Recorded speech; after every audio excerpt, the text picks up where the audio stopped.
ذہنی طور پہ ہم بھی ایکسیپٹ کر کے بیٹھے ہوئے تھے اور عوام بھی ذہنی طور پہ یہ ایکسیپٹ کر رہی تھی کہ 100% چارٹر آف ڈیمانڈ جو ہے وہ کسی بھی صورت میں بڑا چارٹر کمپلیٹ نہیں ہو سکتا تھا.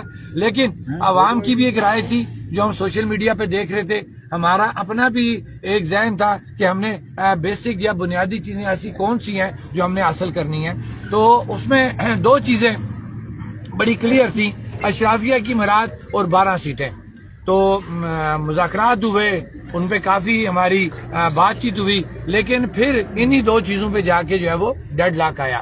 لیکن افسوس یہ بات کہوں گا جو میں نے اندر بھی بار بار کی، جس کے اوپر دل کرتا ہمارا، کہ یہ کیسا نظام ہے کہ ایسے گندے نظام کو ہمارے یہ حکمران ڈیفینڈ کر رہے ہیں کہ عاصم شریف بٹ ایک 2 نمبر جعلی اسٹیٹ سبجیکٹ کے اوپر اس وقت بھی وہ فلیگ ہولڈر ہے ریاست کا.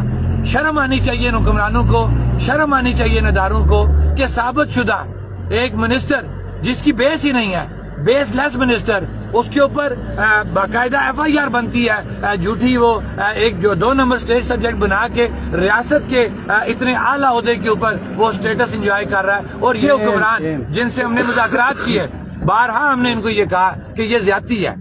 چلیں چھوڑیں باقی باتوں کو، کس کا اسٹیٹ سبجیکٹ غلط ہے یا صحیح ہے. ریاست کے ایک منسٹر کا اسٹیٹ سبجیکٹ جو ہے وہ غلط ثابت ہو گیا، اس کے باوجود وہ اس وقت اسٹیٹس انجوائے کر رہا ہے، اور آپ لوگ پھر بیٹھ کے اسی گندے نظام کو ڈیفینڈ کرنے کی بات کریں تو یہ زیادتی ہے.